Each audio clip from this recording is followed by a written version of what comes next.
एक दफा का जिक्र है कि चांदपुर गांव में एक कबूतर चौक था। हर वक्त उस चौक पर बहुत से कबूतर जमा रहते थे। गांव के लोग कबूतरों को दाना डालते थे। कबूतर चौक के साथ ही बिट्टू की दुकान थी। वो कबूतरों का दाना बेचता था। उसका कारोबार बहुत अच्छा चल रहा था क्योंकि लोग उससे दाना खरीदकर कबूतरों को डालते थे। जबकि उसी गाँव में नसीबो नाम की लड़की लोगों के कपड़े धोने का काम करती थी और उसका शौहर मीठा सब्जी की दुकान चलाया करता था, पर उसका काम पर कोई खास ध्यान नहीं था। एक दिन नसीबो मीठे से कहती है, थक गई हूँ सुबह से काम कर कर के, तू भी कोई काम कर ले। जाता क्यों नहीं अपनी सब्जी की दुकान पर? अभी तो कल ही तूने दुकान खोली है। अरे बेगम, सब्जी बेचकर हम अमीर थोड़ी ना होंगे। मैं तो कोई ऐसा तरीका ढूंढ रहा हूँ कि हम रातों रात अमीर हो जाएं। बस हो गए हम अमीर तेरे तरीकों से। ना तो कोई ये काम करता है ना ये पैसा आता है। जा चला जा बाहर कोई काम धंधा कर ले, दूर हो जा मेरी नजरों से।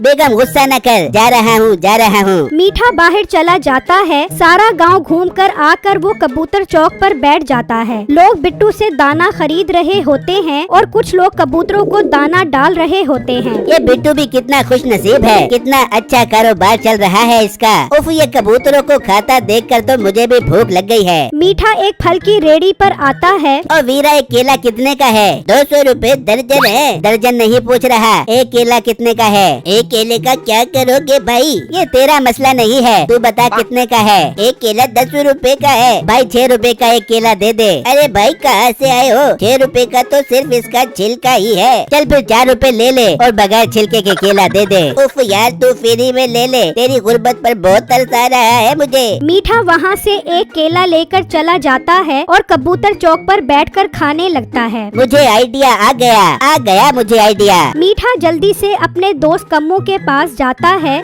कम्मू, मुझे एक बहुत जबरदस्त कारोबार का आइडिया आ गया है। हाँ, वो तो तुझे रोज आते हैं, कुछ नया बता। आज का जो आइडिया है इससे मैं बहुत अमीर होने वाला हूँ। तू बता, क्या तू भी अमीर होना चाहता है? वैसे मैं तो किसी को अपने कारोबार में नहीं मिलाता, लेकिन अगर तू मेरे साथ कारोबार में शामिल होना चाहता है तो बता। पहले मुझे कारोबार तो बता। देख मेरी बात सुन, तुझे पता है ना कबूतर चौक पर हर वक्त कबूतर रहते हैं। अगर हम वो कबूतर वहाँ से चोरी कर लें, लेकिन गाँव वालों को पता लग जाएगा और फिर वो हम दोनों की तबीयत तो दुरुस्त कर देंगे। गांव वालों को कैसे पता लगेगा? मेरे पास एक बहुत जबरदस्त किस्म का प्लान है। अच्छा मीठे, प्लान तो बता। मीठा कम्मू को सारा प्लान बताता है। कम्मू को प्लान बहुत अच्छा लगता है। वाह मीठे, वैसे मानना पड़ेगा, तेरा आइडिया तो बहुत अच्छा होता है। मीठा और कम्मू फैसला करते हैं कि कल से वो इस प्लान पर अमल करेंगे। मीठा और कम्मू अपने अपने घर चले जाते हैं। मीठा घर जाता है तो उसकी सास आई होती है। आ गया काम चोर, मेरी बेटी सारा दिन काम करती है और तू सारा दिन बस घूमता फिरता रहता है। तू फिर आ गई? अभी तो कल आई थी।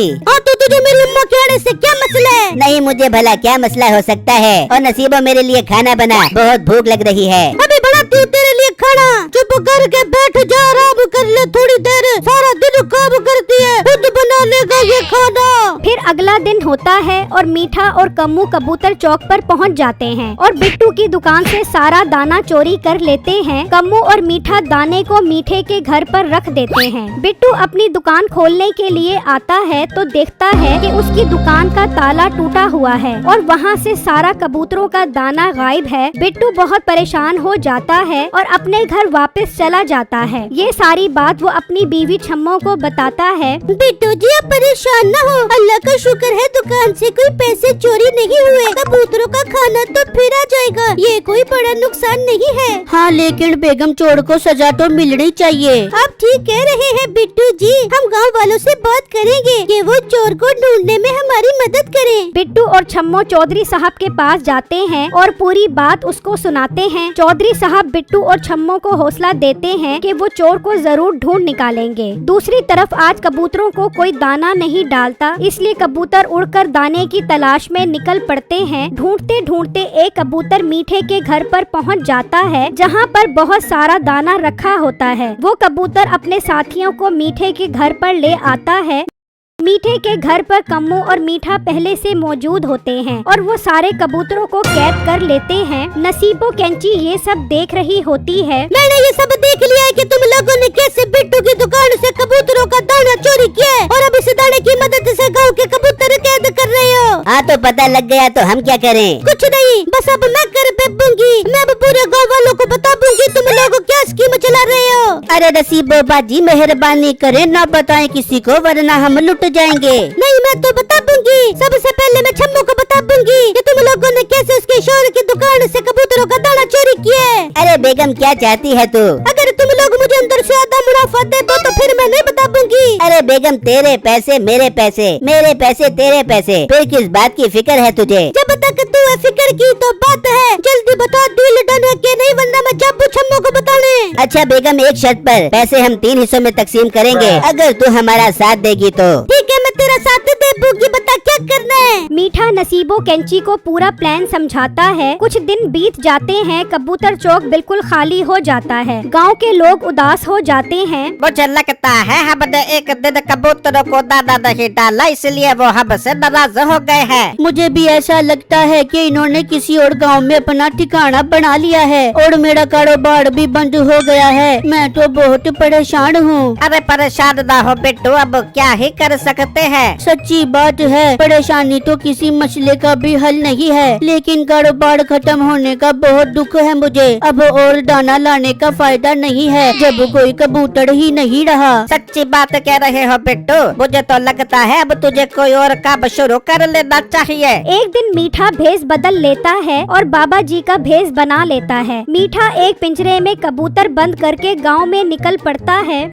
देखो गांव वालों, मैं बहुत दूर से ये कबूतर खरीद कर लाया हूँ। असल में इन कबूतरों को कैद में रखा गया था। मैं इन कबूतरों को आजाद करवाना चाहता था, इसीलिए ये सारे कबूतर इधर खरीद कर लाया हूँ ताकि आप लोग इस सवाब के काम में अपना हिस्सा डाल सकें। सिर्फ 1000 रुपए में एक कबूतर आजाद करवाएं। गांव वालों को कबूतरों से बहुत प्यार था, इसलिए वो कबूतरों को ऐसे पिंजरों में बंद नहीं देख सकते थे। गांव वाले हजार रुपए देकर कबूतर आजाद करवाने लगते हैं, जबकि दूसरी तरफ नसीबो और कम्मो गांव से कबूतर दोबारा पकड़ते हैं और मीठे को दे देते हैं। इन तीनों का ये काम बड़े अच्छे से चल पड़ता है। सारा दिन उन्होंने खूब कमाई की और सारे के सारे कबूतर पकड़कर शाम को घर आ पहुँचे। अगले दिन फिर मीठा भेष बदलकर गांव में पहुँच जाता है। मैं इन कबूतरों को कैद में नहीं देख सकता और मेरे पास इतने पैसे नहीं कि मैं ये सारे कबूतर आजाद करवा सकूं। इसलिए गांव वालों, आप लोग अपना हिस्सा डालो और कबूतरों को आजाद करवाओ। अरे भाई, हमने कल ही तो सारे कबूतर आजाद करवाए थे, तुम आज फिर ये कबूतर लेकर आ गए हो। बच्चे, ये कबूतर मैं कहीं और से लाया हूँ। मैं इनको कैद में नहीं देख सकता था, इसलिए इन्हें लेकर आया हूँ। आपके 1000 रुपए से किसी को आजादी मिल रही है और आपको क्या चाहिए? वो तो ठीक है, पर कुछ नहीं बच्चे, जितनी जल्दी हो सकता है इनको आजाद करवाओ और इनकी दुआएं लो। ये बेजुबान है, इनकी दुआ बहुत जल्दी असर करेगी। जी बाबा जी, ये कबूतर मेरी तरफ से भी आजाद कर दें। मीठा एक कबूतर निकालता है। ये ले बच्चा, ये कबूतर तू अपने हाथ से आजाद कर, देखना तेरी सारी दुआएं कबूल होंगी। बिट्टू कबूतर आजाद कर देता है। नसीबो कैंची और कम्मू अपने काम पर लग जाते हैं। वो रहा कबूतर, कम्मू से पकड़।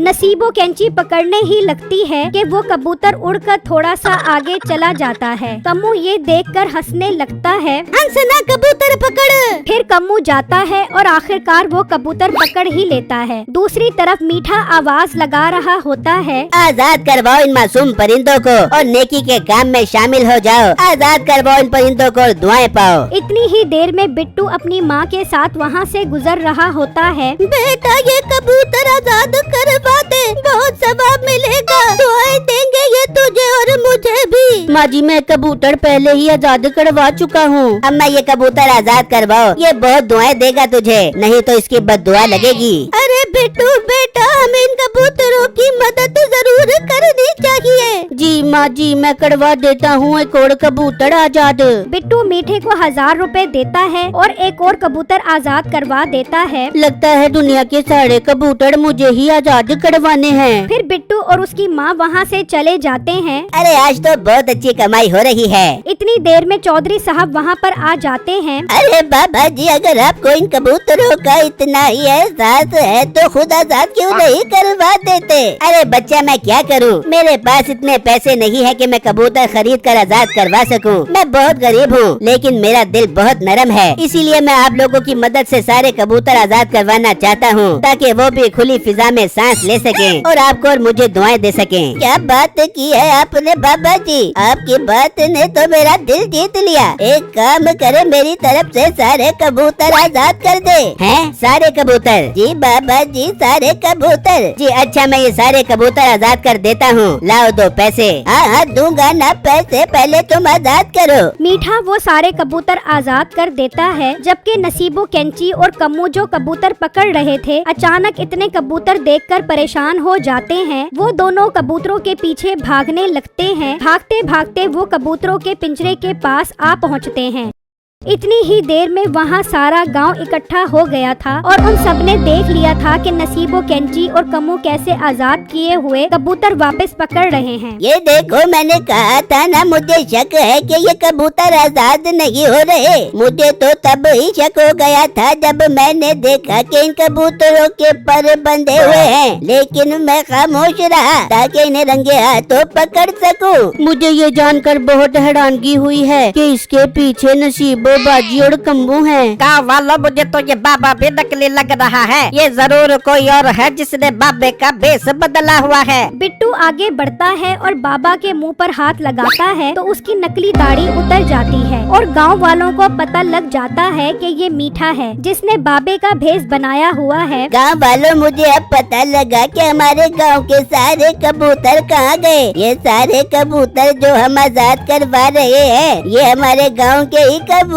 है। मीठा ये कबूतर चोरी कर रहा था। इन तीनों को सख्त से सख्त सजा मिलनी चाहिए, जिन्होंने न सिर्फ गाँव वालों के कबूतर चोरी किए बल्कि इन्हें कैद करके इनके पर भी बांध कर इन्हें नुकसान पहुंचाया। बिल्कुल ठीक कहा। गाँव वालों, अब आप ही फैसला करो कि इन तीनों को क्या सजा होनी चाहिए। मुझे लगता है तीनों को ये सजा मिलनी चाहिए कि ये लोग अब इन सारे कबूतरों को पूरे साल के लिए दाना डालेंगे, वो भी अपने पैसों से। पूरे गांव वाले इसकी बात मान जाते हैं और उन तीनों को ये सजा सुना देते हैं। गांव वाले अपने सारे पैसे भी मीठे से वापस ले लेते हैं। उसके बाद सारे गांव वाले अपने अपने घरों को जाने लगते हैं और बिट्टू और छम्मो भी अपने घर वापस आ जाते हैं। बिट्टू जी, आपसे एक बात कहूँ? जी बेगम, कहो। मुझे तो लगता है हमारी दुकान से जो कबूतरों का खाना चोरी हुआ था, वो भी लगता है मीठे भाई ने ही चोरी किया था। लगता तो मुझे भी ऐसा ही है, पर हमारी बात पर सब क्यों यकीन करेंगे? हमारे पास तो कोई सबूत नहीं है।